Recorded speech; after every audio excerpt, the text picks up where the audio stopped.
Okay, well, hi everyone. Thank you very much for watching or listening. Liam Hartree back with you today with another episode of Presenting Champions for the Simply Inspired podcast. And today, joined by three-time Muay Thai World Champion and Lion Fight Champion Ognjen Topic. Hopefully, I'm saying that the right way. This man has achieved some incredible things in the sport of Muay Thai, including fighting some of the biggest names out there, including Sanchai and quite a few others. Now, today we're going to be talking about his life and journey in one of the toughest and most skilled sports in the world, the mindset that it takes to reach the top of the mountain in such a tough sport as that. We're going to be talking about everything from how Onyen kept the dream alive from his early days. When his parents didn't want him to compete, as I understand it, all the way through the present day, reaching the top of the mountain, what keeps a person going when they've already reached world titles to want more. And as always, for you, the viewers, some tips and techniques you can use in your own lives, whether that be in fighting or in something else altogether. So, Champ, thank you very much for coming on the show. And like I said before, it really is an honor. I've seen a lot of your fights and everything, so it's really an honor to be talking with you. Thank you for your time. Thank you for having me on.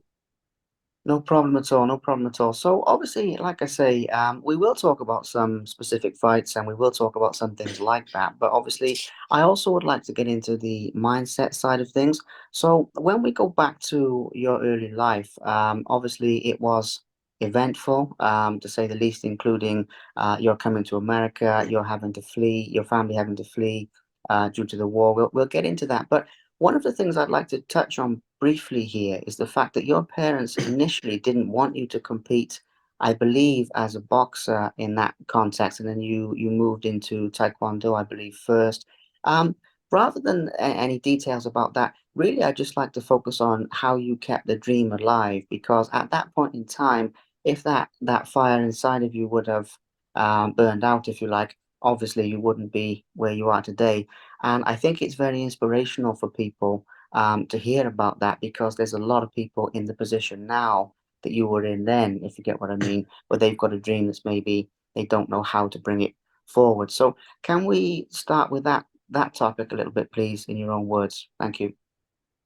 Yeah, I think I was just fortunate enough to find something that not only did I love, but I was in love with. I was just completely obsessed with it. Once I started watching the boxing and then got into more of the combat sports, I really took a huge liking to it. And in my mind, there was nothing that was going to stop me from doing what I wanted to do. And in the beginning, it's not like I said to myself, "Oh, I'm going to be a champion." That wasn't in my mind at all. I just wanted to be the best that I can be, and I think that's the key right there.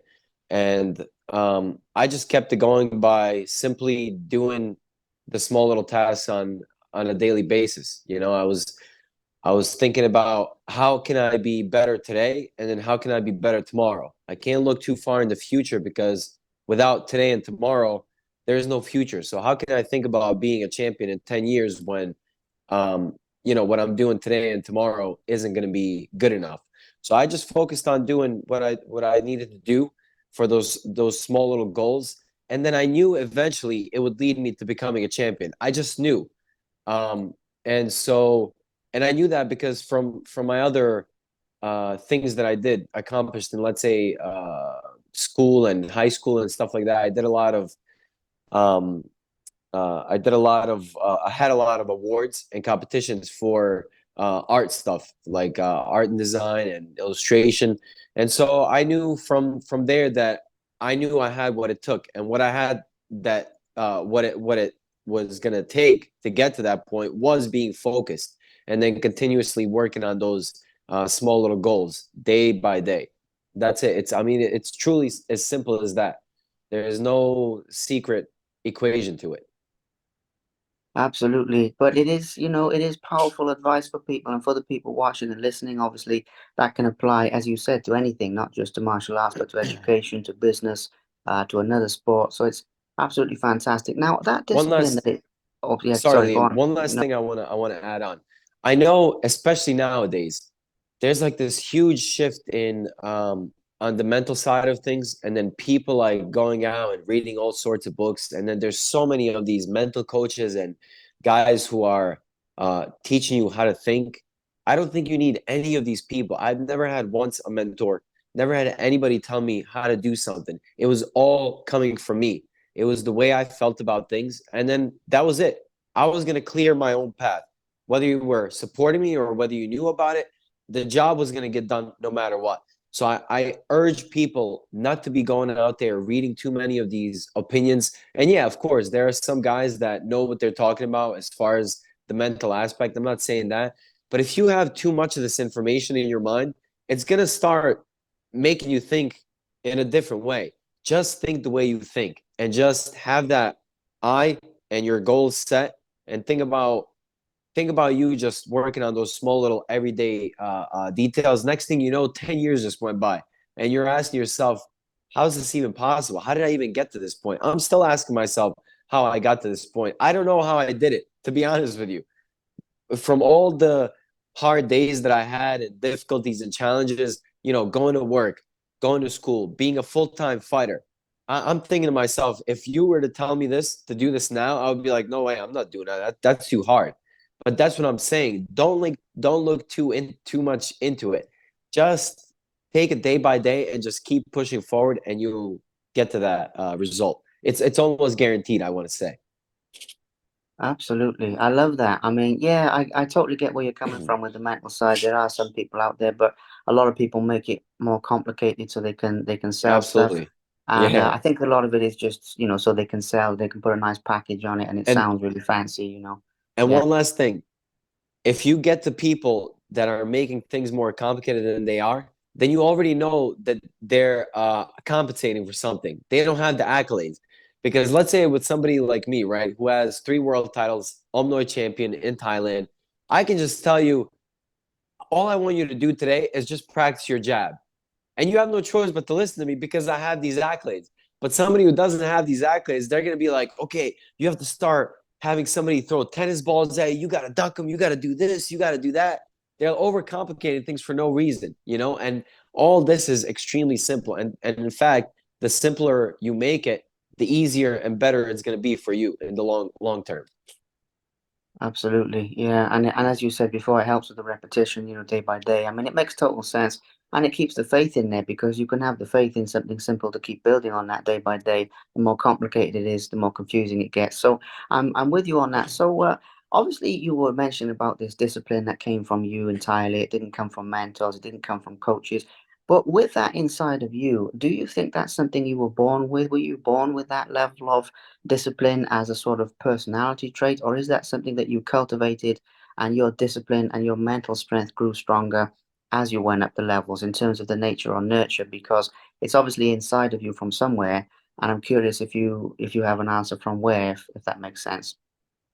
I think it was part of both of those things. Maybe I was born with some of it, and then some of it was cultivated as well because of the love for the sport. Then I knew I had no choice but to do the work, whether I liked it or not. I had to do the work, otherwise that end goal is not going to happen.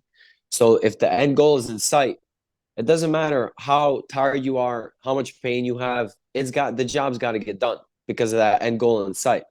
And I'm not necessarily saying you always have to have a goal. Like I said, I didn't think about being a champion. My end goal at that time when I first started was to just be as best as I can be today and tomorrow. That was my goal. That's it. And then the next day, it will be the same thing for the following days. And then I became getting better. Then 5 years passed by, 10 years passed by. Okay, now I'm starting to eye these titles. So yeah, I think you can do your regular tasks like we just discussed, and then I think also some of it came from being naturally born with it, because without that, I'm not here. I'm not up to this level without being born with that. So yeah, I think it was a little bit of both. Yeah, makes sense. Makes a lot of sense. Now, another thing here, obviously, you said about getting better day by day and improving upon yourself, and you didn't aim to be a champion, you aimed to go as far as you could. But when I speak to people about this, there is still often a time when they start to realize just how good being the best they can be is. In other words, they start to realize they really could be a champion, that this could actually go a lot further than I thought. It can go a lot further than being fit or just winning like a local championship or something, they realize, wow, I can really take this a long way. And again, like you're saying, it's not overnight, it's still a step-by-step process. But I'm curious for you, when that process happened, have you realized, okay, I enjoy this, I'm good at this, I'm getting better, maybe I'm getting closer to my ideal, if you like, but actually maybe I can be a champion, maybe I can take this further than I initially thought, if that makes sense with the because this is also a growth mindset, isn't it? As you continue to improve, you hit the level you were aiming for, but then it raises, and you have to aim for something else. So when did the concept of being a champion really start to come into your mind and really start to become real?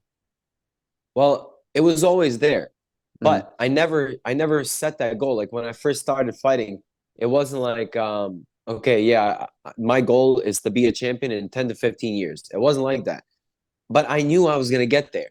I knew I was going to get there because of my past history, and the way I thought and the way and how focused I was. Going back to winning those awards in school, it was as simple as this. I would do my artwork, I would submit it, and I would win. I would do my artwork, I would submit it, and I would win, and I was the best one. But why was I the best one? Because I was so diligent with what I had to do. I knew I was going to be the best one. I knew. And so that's like the equation. It was as simple as that. It was just put the work in and you're going to do it. So I knew when I was doing my Muay Thai training that I was going to be one of the best because of the fact that I was so focused and I was putting in the work. There's no other way. And I didn't have like a plan B to fall on. When you don't have that extra plan B, it was like the Portuguese conquistador burned the ships. He burned the ships, made all of his men go out there and fight. That's exactly what I did. I didn't have no plan B, and most of the guys that are at this level have that same mentality. So you have to just, if you're gonna do something, you have to dedicate yourself fully, and you have to be all in. There's no like fallback. So I think that's how it was. I never like sat down and said, okay, now I really think I can become a champion. It was always, I know I'm gonna be a champion no matter what. It was just I didn't think about that too much because I had to again focus on I wasn't good enough to think about that. I had to focus on those daily tasks. And then I took it day by day. And maybe even if I put that in my mind, who knows? Maybe it will be too overwhelming. Maybe I wouldn't be able to accomplish that. So I think that's maybe something else that goes back to these gurus that are telling you, oh, you got to have these goals and make sure you set these. Don't worry about all that, just day by day tasks. Don't put too much pressure on yourself. Yeah, of course it's good to have pressure on yourself, and I do the best. My performance is always the best when I have a lot of pressure on myself. When I put it on myself, it's always the best. But there's got to be some kind of a limit as well, so you can actually go out there and perform so you're not too overwhelmed. Yeah, it makes a lot of sense. I mean, it's something with however many people I've interviewed now, over, I don't know, 250, 300, whatever it is. It's something you hear over and over again. The process, the people who are more involved in the process than the results get more results than the people who are focused on the results. And it's one of the biggest Yeah. lessons I've just heard over and over again in fight sports and in multiple other things as well. Absolutely amazing. Now, obviously, people do want to hear about some of the fights you've had and some of the stories. Again, with the context of this, you've won a lot of things. I mean, you've won obviously the three world titles, the Omnoi title you mentioned, the Lion Fight Championship. You've won all of these things.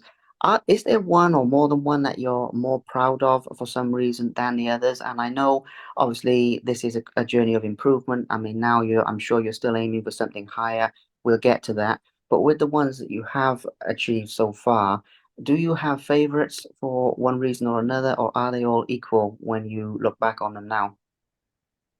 Um, three of those titles that I had were very difficult to get. I had something to overcome, and those are my absolutely favorite fights that I've had, whether it was for a title or not. But thankfully, three of those out of the four, the three world titles and then the one Omnoi title, out of the four were very difficult to overcome. And I'll give you a story of one of them. One of them was when I went to Mexico to fight for the IKF title, and I'm sharing this one because I just found this out about last week or 2 weeks ago when I went to the eye doctor and explained the situation. So I go there, I fight, and we're actually fighting in a bull arena in Mexico. So that was kind of cool too.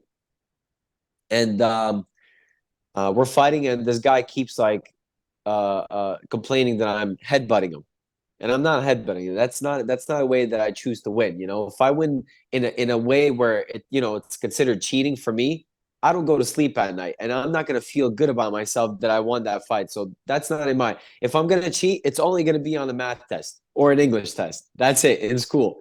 Those are the times that I cheat, not in something that means so much to me. So they take a point away from me. So now I gotta like knock this guy out. But in the meantime, he ends up hitting me with such a hard punch, and he cracks me right on top of my head, somewhere on my eye. And I look up at him. There was maybe like 30 seconds left, or maybe like a minute left in that round. I look up and I feel like one of my eyes is pointing this way, the other eye is going this way.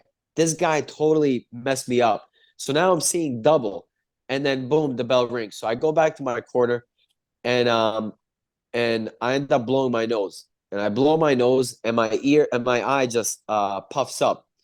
Now, my right eye puffs up, and that's the only good eye that I have. My left eye, I have astigmatism and a lazy eye. So I was born with that, and everything's very blurry, and the depth perception is very off. So if I close this eye, you look like you're far away, but you're actually right there in front of me. So this eye is useless. So everything is seen from this eye. But unfortunately now, this eye is completely closed because once I blow my nose, it blew up. So I look up at my trainer. He's like, "What the hell happened to your eye?" And I'm like, "I just blew my nose." So he starts working on it with the Answell in between the rounds, and thankfully enough, we had a 2 minute rest period like we do in Thailand. So it gave us an extra minute to work on that. So he keeps working on it, trying to flatten it down. So he ends up flattening it down, and I'm going in and I see like a small little sliver. That's it. That's all I can see. I can't do anything with this eye. So I go in there and I continue fighting, and then somewhere in round five, this was now round four when I started fighting again. Round four passes, and I still know I have to knock him out because number one, I'm in Mexico, I'm in his town, and they gave me a point away for these bogus headbutts. So I go in there in that round five. I lay down a hard left kick to the head, and I end up knocking him down, knocking him out, and I win the fight. And then okay, so I go back home, and this was in 2017. So this is 7 years ago. So now I just 2 weeks ago I went back to check my vision because I'm starting to see these floaters, the black spots. I'm 38 years old. You're getting older. So and I told the doctor about the story, and I asked him what was that about? Why did my eye blow up? And he said, "Oh, you broke your eye socket." So you knew right away. That's what happens when you blow your nose. That's why they always tell you don't blow your nose in a fight because you never know when you have that broken eye socket. And unfortunately, I had that. And so your eye just blows up, it fills up with air. You can't see anything. So, and, bad for me that I only have one good eye. So that's something that I have to look out for in my future fights. But yeah, that was definitely a difficult situation because it was a title that I wanted to get. And I had something to overcome. Not only did I have to overcome the fact that I was down on points because of that extra point that they took away, but number two, I'm in his country. I don't even know how they judge these fights over there. They could be judging them like they're kickboxing fights. So that's another thing. And so I knew I needed to like really finish this guy off. And when you make that decision to go after that, and you're so hungry to make that decision, afterwards, you feel so much more power. You gain all this confidence in yourself that you're able to make a change like that against another human being and against another living, walking person that has a mind of its own. You're able to manipulate them and control them in order to win this fight. So that was a good win. Absolutely amazing story. I mean, I love the behind the scenes stories and the things that come out from that. Looking back on that, do you class that as one of your toughest fights? Because something that people always want to hear about, fans, fighters, people in general, is toughest fights. And it usually is something like that, where it's something going on in your life outside of the ring. You have to focus through that to win. It's not always who hits the hardest. But that one I'd imagine would be up there. Are there others that you class as being some of your toughest challenges in the ring to Yeah, there overcome? is. Yeah, there absolutely is. If you want, I can share you the story of the next one. Please do, please do. Okay. So in 2019, I'm still fighting for one championship. I'm sorry, I'm a little sick. I was playing outside with my nieces. Um, and I end up getting my first TKO in one championship. So I was fighting in a heavier weight class that I shouldn't have been fighting in. I get the TKO, and now it's about August. So I go back home to America, and during that fight as well, when I low kicked him, I split my shin apart. So number one, I had my first TKO loss, and then number two, I split my shin. So now I have to wait until my shin heals. I have to make sure my head heals, so I'm not taking any shots. So now about a month passes by, I start kicking, and everything seems okay. I'm thinking to myself, okay, I got enough power in that shin. I can crack those pads. The shin's not opening back up. Looks like it's healed. So a couple of months pass by. Now it's November, and I'm scheduled to go back to Thailand. So during that time, I'm sparring with somebody, and I hit my partner with like an overhand right, and I hit him right here on like the hard part of the skull, and I end up breaking my knuckle, which is called a boxer's fracture because it's very easy to break this bone when you punch with these knuckles. So I break the knuckles. So now I have to think about the mental aspect about coming back and winning the next fight so I can get back in there.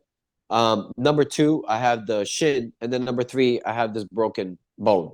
So now it's like end of November. I fly back to Thailand, and as soon as I get there, I mean it's been like almost 6 months now, and now I'm like itching to get back in there to fight, so I can prove to myself that I can still go in there and fight despite of these injuries that I have. Because right after that loss as a fighter, you want to get back in there the next day and you want to go in there and prove to yourself. You don't want to wait until you heal. You want to go in there right away mentally for your mental health to go in there and win. So I get there. As soon as I get there, I tell my trainer to book me a fight. So they booked me a fight somewhere in mid or end of December. So I have about 3 weeks to get ready, and that's more than enough time to get ready. Plus, I was training in America, so I was still in shape. So I tell my trainer I can't punch with the right hand. I have an injury, but I'm trying to hide it from him so he doesn't say no. You can't fight because you have an injured hand. We're not going to allow you to fight. So I just tell him it kind of hurts. So over there in Thailand, we spar with 18 to 20 ounce gloves, so they're very heavy, boxing sparring, and we do 3 rounds, and every round is 4 minutes. So in my mind, as somebody who tries to always take something negative and turn it into a positive, I'm always thinking, perfect. This is the best time now to perfect my left arm because I can't use my right arm. I can just use that jab, hooks, uppercuts, and just get really good with that left arm. So when I go in the fight, now I'll have even more confidence because I will use my right arm. No matter if I have that injury or not, I'm going to use my right arm. So I start training, and I'm just like, maybe for like a whole week, I'm using my left arm, just sparring with my left arm. These are 18 to 20 ounce gloves. Out of nowhere, after about a week, and I have about 2 weeks left now. After about a week, I was clinching, and one of the fighters pulls my neck, and something just I don't know if it was a snap or something, but it was nerve damage. And that was like one of the most excruciating not pains because it doesn't hurt, but it's just uncomfortable because it was just a tingling feeling. I mean, you move your neck half a centimeter and you feel like the shooting tingling sensation down into your arm. And not only that, but I completely locked up my whole arm and I had zero power left. I couldn't even do one push-up anymore. So my muscles were just blocked, I guess, from that the nerve damage, and the muscles weren't firing anymore. So I wasn't able to use my arm at all. And even when I would try to jab, I would throw maybe like one jab, and it would just start getting tired. I had no power to even hold up my arm anymore. It was that bad.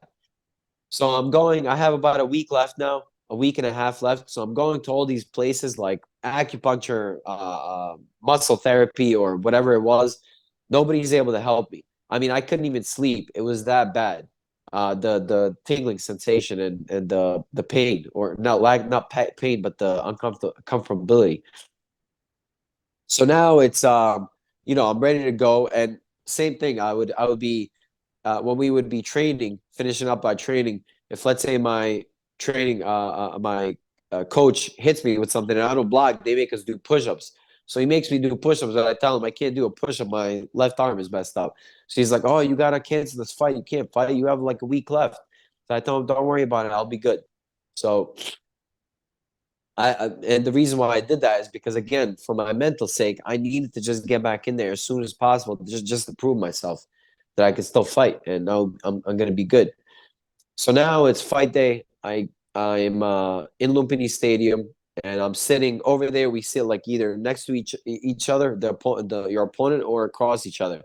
And I'm looking at him, and I just look down and I'm laughing, and I'm thinking to myself, look how many things you got to overcome. Not only is this guy an elite level fighter, because that's what they told me, the generals of the Lumpini Stadium, they said that he's an elite level fighter, Yodmoy. So now, and those guys have a whole different type of timing, and the way they do things. So I knew it was going to be a difficult fight. So I got to fight this guy with a lot more experience. I got a broken hand. I got to think about my shin getting split open. I got the mental aspect of overcoming that loss that I had, and then I got my left arm that I could barely lose. So I have like a couple weapons left on me. So we start the fight, first round, second round. This guy starts beating me. He's like inching his way out. Now it's the third round. He's still beating me, inching his way out. Fourth round comes. My trainers are telling me now, you got to knock this guy out. There's no other way. Excuse me. There's no other way for you to win. You got to go in there and knock this guy out.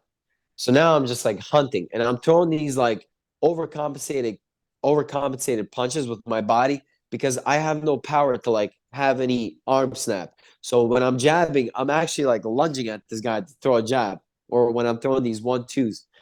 Um, right, and I forgot to say in first round, my shin splits open. So now I got to think about this shin. I can't use my right kick, and then all these other problems. So I'm throwing these left hooks, and I'm just missing it by like a couple of centimeters. But I know if I just step in again, I'm gonna be able to hit him. And I'm down bad on points. I'm not winning this fight at all. The only way I can win now is by knockout. So somewhere in the round five, I step in there hard, throw a left hook. The guy wobbles, falls down, and I end up winning the fight. And again, it was another great win. It's another way to build up your confidence, and just from that, you feel so much mentally stronger, and knowing what you're capable of doing, knowing that you're able to have that switch and go in there for the kill and finish a fight. Absolutely, that is insane. I mean, it's amazing. It's a testament to your championship mindset. Obviously getting in there, despite that. And I have to ask something with this. I mean, when it comes to the build-up of these big fights, and it comes to like handling nerves and adrenaline and this type of thing. I mean, obviously you've been doing this a long time and you will have mastered that by now, but it's also a process. Now, I imagine this feeds back into what we were saying earlier about your schoolwork and awards. You know you've done the work, you know you're prepared, and you know you're ready. But at the same time, you are still getting in there to go to war with somebody, and especially with injuries and things like that. One of the things I'm curious to touch on that I think will help people is basically how you stay calm in the build up to these fights. Obviously, you love the sport, don't get me wrong, and obviously, you've been doing this a long time, so it's probably different now than it was in the beginning. But I still think it's something that a lot of people struggle with. Is not so much the event itself, but actually the anticipation of the event. And it's something that fascinates me again about fighters in many disciplines. You have to have the mental strength to overcome that. How do you personally do that, especially in a situation like what you were just saying, where you're injured and things are not really going to plan at all, but you still manage to pull off the win, if that makes sense? Yeah, absolutely. Um, yeah, there's less of those negative emotions coming up, flaring up, but there's always an aspect of fear, always an aspect of doubt, always pressure that you have. So you have to be able to control those emotions. And, fear is an extremely effective emotion if you can control it. It's extremely useless emotion if you cannot control fear. And one of the ways that I control it is by just being determined. What is that end goal that I have? Am I going in there just to fight, or am I going in there to fight and win? If I'm going in there to fight and win, I got to push fear aside and just go in there and do it. And one of the easiest ways to battle fear is by doing exactly what you're afraid of. It's another one of those things that people expect that there's this perfect equation for it, but there isn't. You just have to do it, and that's the best way. Once you get over that, once you do what do that thing that scares you, it's never going to be as bad as you manifested it in your mind. It's always so much worse in your mind. I mean, there's so many guys that I fought in there right before the fight. I'm shitting my pants. I'm thinking, man, this guy is gonna destroy me. He's like all ripped up and sharp, not a single ounce of fat on this guy. And he looks strong. He has all these muscles. And I'm thinking to myself, man, this guy is gonna take my head off.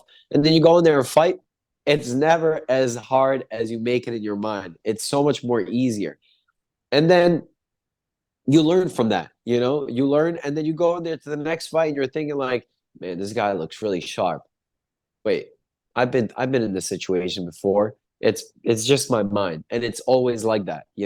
And that's what going through that fearful situation does to you. It builds up that confidence, whether you win or lose. That's okay. Even if you lose, okay, you learn something from that. Now you know what adjustments you need to make. So you go back to the drawing table, you make these adjustments, you watch your fight, you watch the videotape, see where you need to go, and then you make these adjustments, and hopefully you don't make those same mistakes. Maybe you can make new ones, but not the same ones.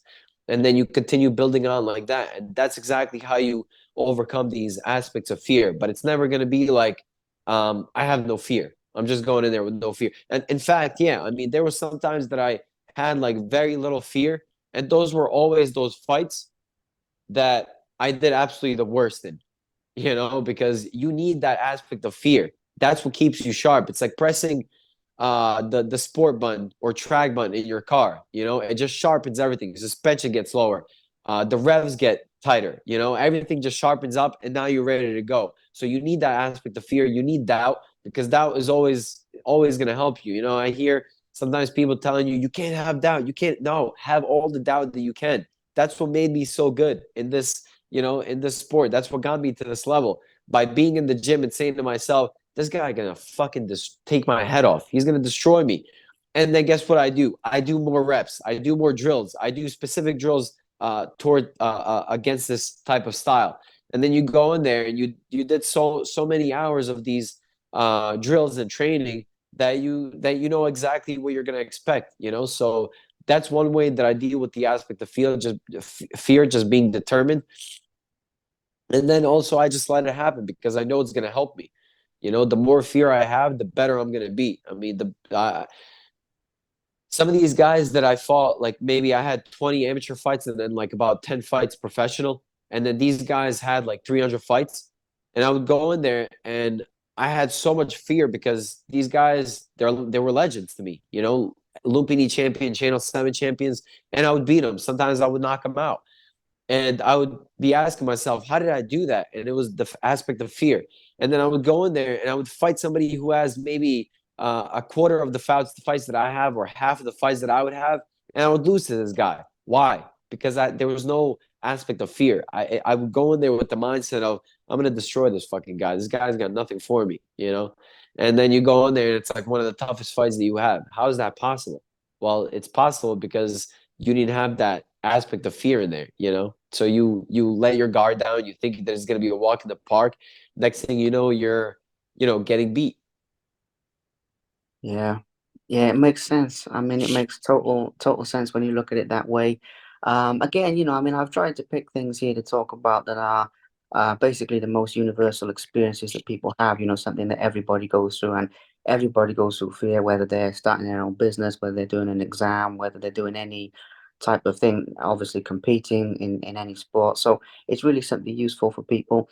As we move into the last couple of things, because we've gone past the time that I said, so the last couple of topics to talk with you about here. One of them, I think, is obviously the concept of evolution, or what I mean by that is the concept that you made it to the top, but you also stayed at the top for a long time. And those are two different things. It's one thing getting there, like winning a world title is amazing, but winning three world titles, winning the Muay title, the lion fight, all those different things, and staying consistently at the high level and consistently improving. I'd like to talk a little bit about that in terms of your future plans, and in terms of, I suppose this question has two sides to it. One of them is um, your how you did that in terms of continuing to evolve, not getting complacent, not getting um, comfortable with what you'd achieved and wanting to achieve more. I know that that question evolves from everything you've already said about moving up the levels and about the preparation and about even what you just said about the fear. So that's one side of it.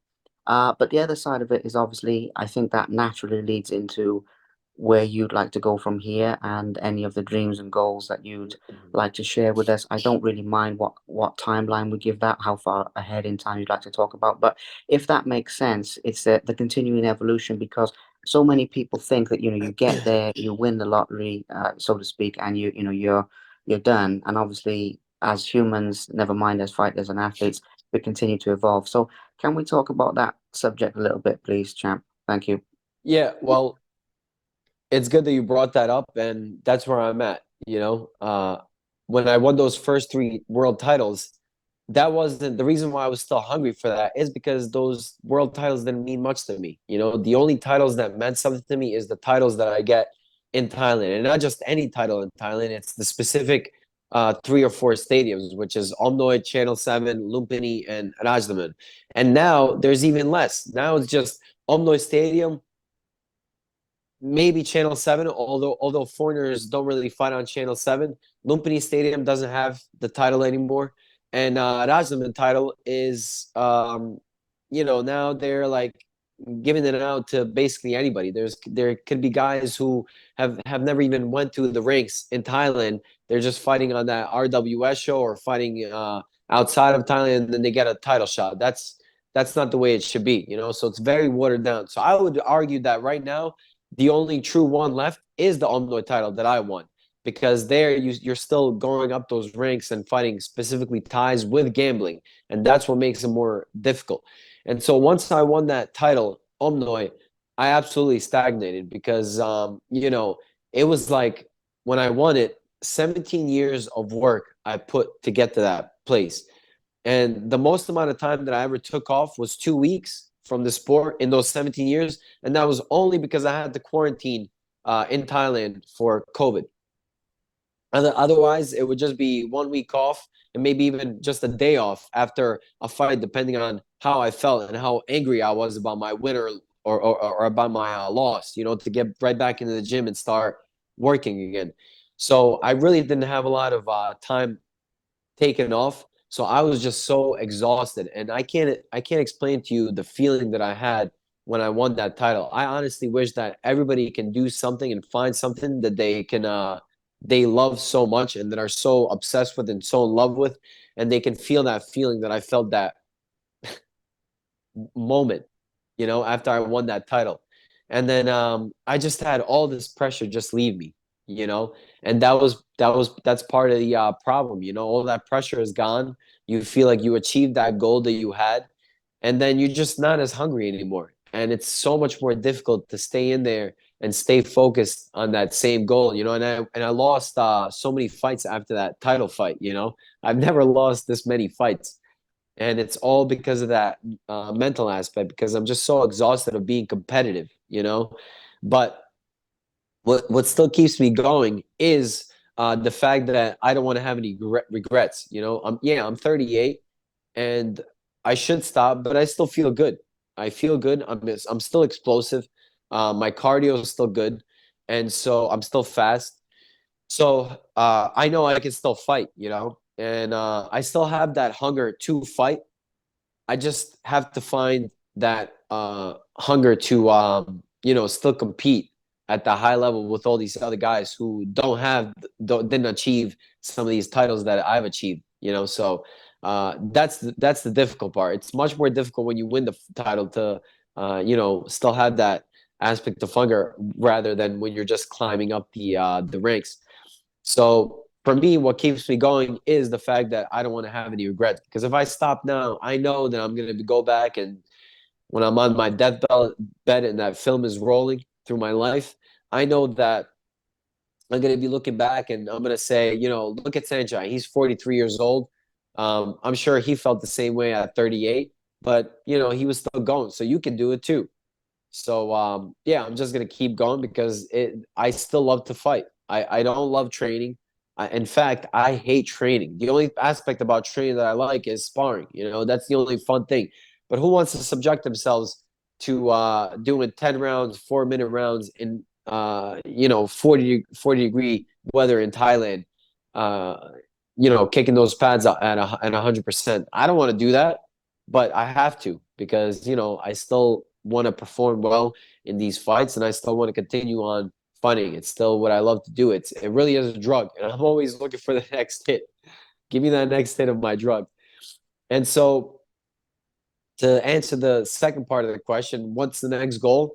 The next goal is to continue fighting and possibly challenge for another title. Now, do I have a specific title in mind?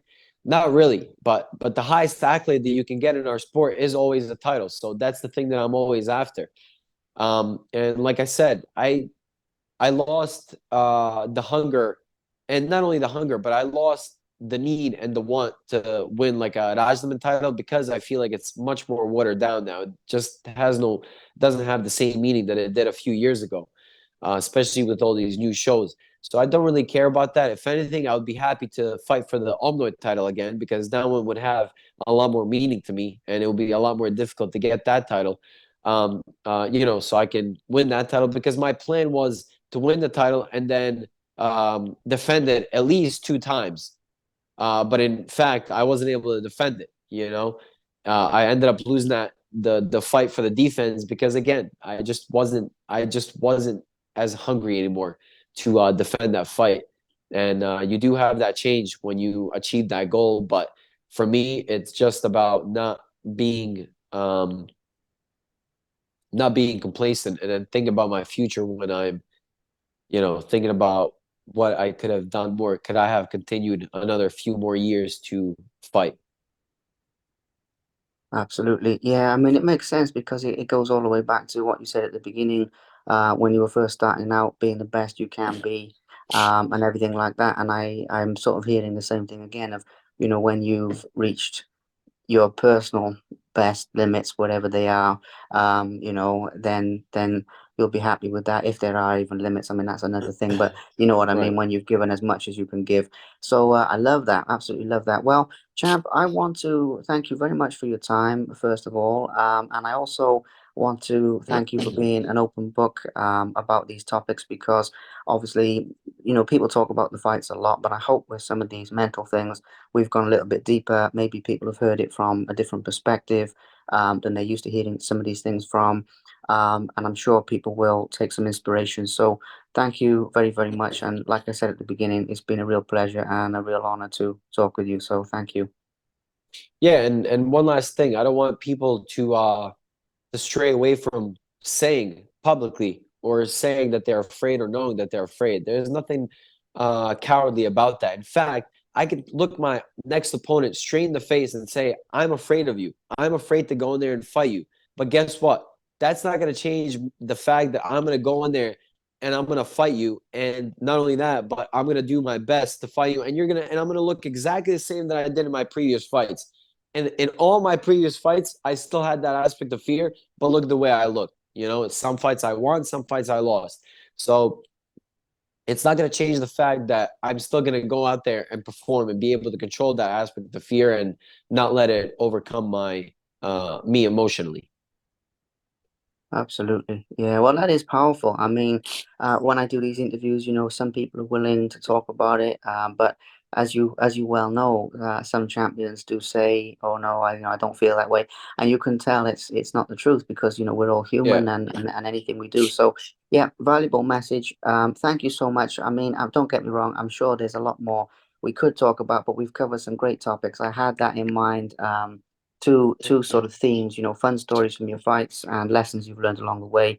We tick those boxes and then some. So thank you very much. I will send this to you when I release it as well, when I start promoting it around.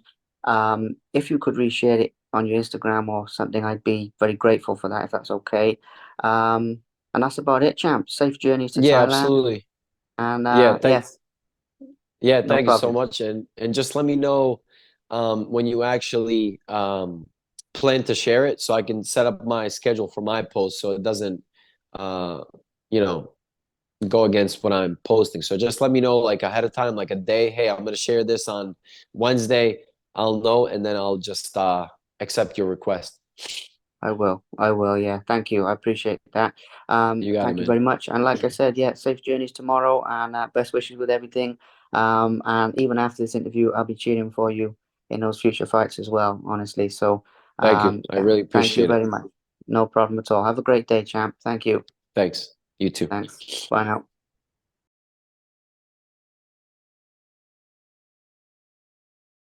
Thank you very much for watching. Please subscribe to the Simply Inspired YouTube channel, and there'll be more videos coming soon.